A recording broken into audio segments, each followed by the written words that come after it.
Hello and welcome. My name is Evgeny Rusakov and you're watching your favorite TVP World program, Interview from Vilnius.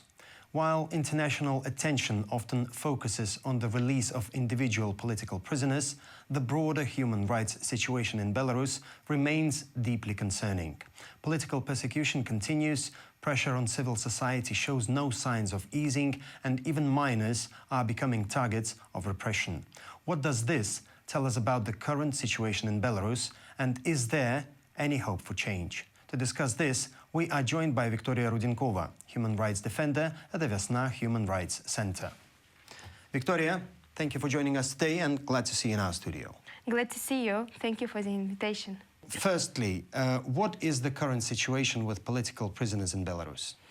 Well, the situation in Belarus is stably bad. Okay, yeah. So the number of political prisoners is still pretty high, 870 for today.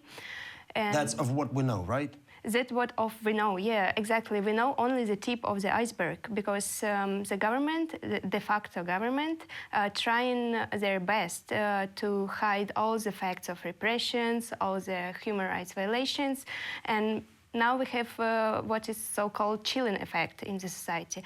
People don't want to share any facts of repressions, human rights violations, because they are scared of persecution for this, just for sharing these facts. A year ago, you took part in the 59th session in the UN Human Rights Council. So how did the situation change over the past year? I would continue with political prisoners because the number of political prisoners now decreased like around 25%. That's connected to diplomacy efforts from United States side. But also, I remember last year when I took part in this session, I warned international audience not to be naive about pardons, because pardons don't stop repressions. Actually, repressions still being operated in Belarus. And when people are released, it doesn't mean that repression stopped. And for now, we can see that the number of political prisoners actually is getting higher. I mean, after the last release, they arrest more and more people. So more and more people are suffering in Belarus. So yeah, the situation doesn't change to better side. Do you think international pressure is still having any impact at all? For sure, yes, I do. I do think that it has own good effects. And I would say that it's the main instrument to influence the Belarusian situation, to influence government, de facto government, Lukashenko's regime, because we don't have a lot of tools, and for now we can see some positive results out of international pressure. I want to mention that just recently Lithuania appealed to International Criminal Court, and they initiated criminal case against Belarus. That's about like crime against humanity, which is committed by Belarusian government, and that's also about transnational repressions, which are happening also at Lithuanian territory.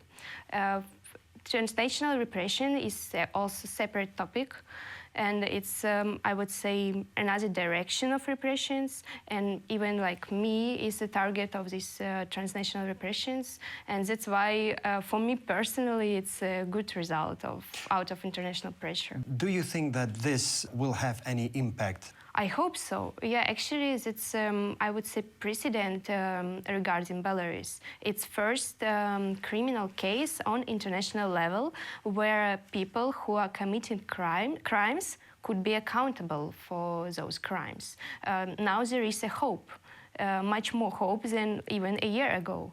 Even though this criminal case was initiated by Lithuania 2 years ago, it's a result of those Of the 2 hard years. work, Yes, of a big work that has been done throughout this 2 years. exactly, by a lot of also stakeholders, by everyone who are interested in the situation in Belarus, like human rights defenders, international organizations, and so on, everyone.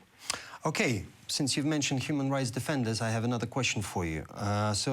Human rights defenders have reported about the increasing pressure on musicians in Belarus that has been happening for already some time. So what forms does this pressure take, first of all?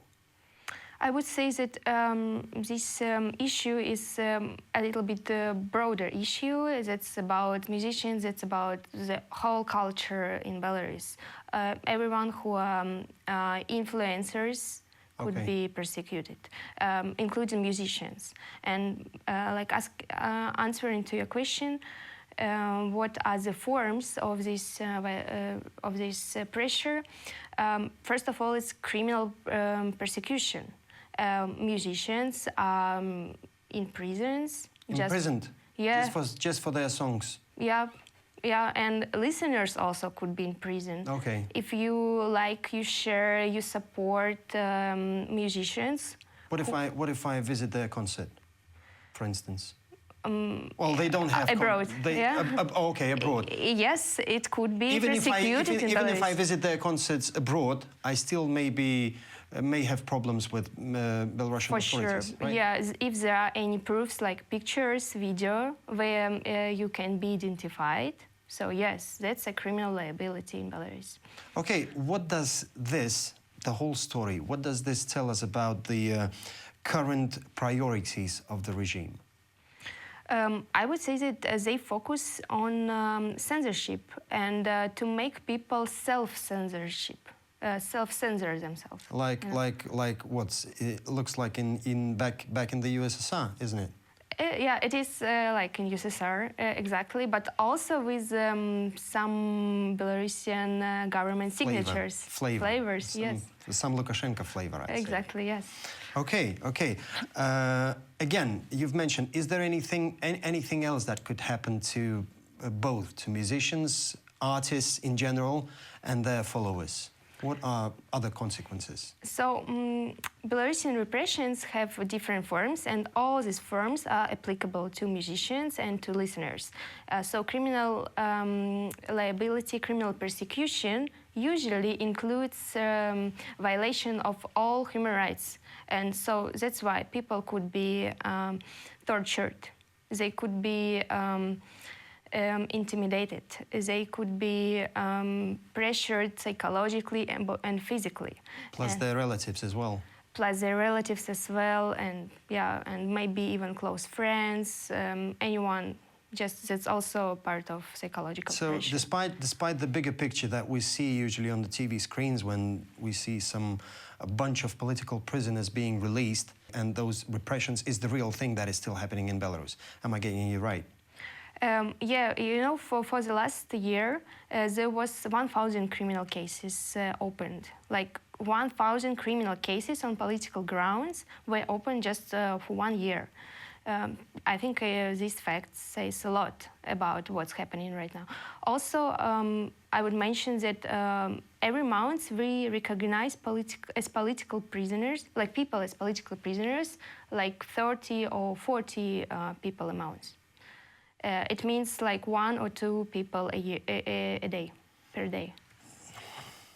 Okay. So repressions going on every day. For several years now, minors in Belarus have been the targets of political persecution. So could you please shed more light on this specific topic? We know at least about 26 minors. It could be even more because we have a lack of information. People try to hide the information because they're really scared of sharing the information.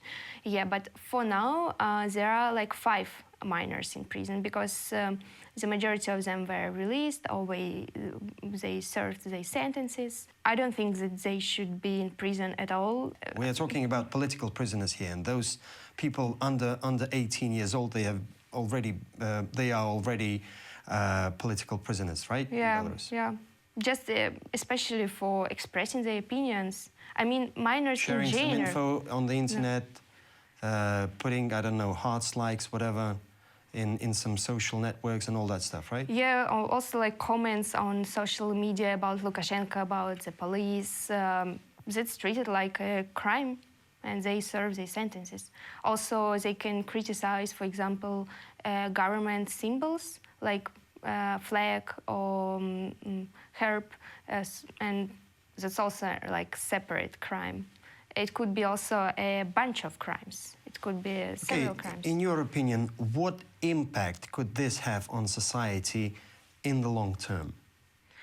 Actually, persecution of minors is a part of huge process which is called indoctrination, when the government trying to change the next generation through schools, through education, through ideological different classes and so on. So actually it's already have some results. People who are getting older, I mean, they used to be minors at 2020. Now they're getting older, and now they just don't know what's going on. They are not interested in politics. They are scared to even mention anything. Red, white flag, for example, which is national symbol, which is not prohibited by the legislation, but actually people are persecuted for this. But actually prohibited. But actually prohibited, yes. Okay, so recently even former representatives of the KGB have faced prosecutions. So what does this tell us about the current nature of the system? You know, in repressions, there are no any excuses in Belarus. But those who used to serve for the system, they have even twice or 3 times harder. Oh, really? Yeah, like more torture. Is it because they know the inside of the system? Yeah, because of this, and also because it's about revenge. If you cross to another side, it means that you just need to face revenge.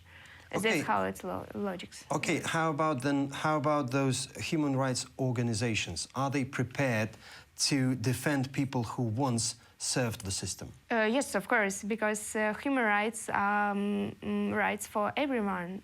So we defend human dignity, and we believe that any person has dignity. That's why anyone can rely on guarantees on human rights standards. But at the same time, if there are crimes, then there is accountability for these crimes. And it means that for any crimes, people should be responsible for. But with some fair trial and all the human rights. Hopefully, hopefully. Okay, my final question then. In your opinion, is there any hope that all this will come to an end, or does the system simply keep reproducing new forms of repression?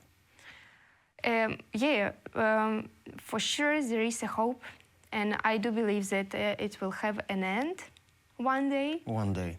But probably not tomorrow and not after tomorrow, because for now there are no any signs of repressions can stop. Yeah, nothing. The regime doesn't show anything to make a peace with their own people.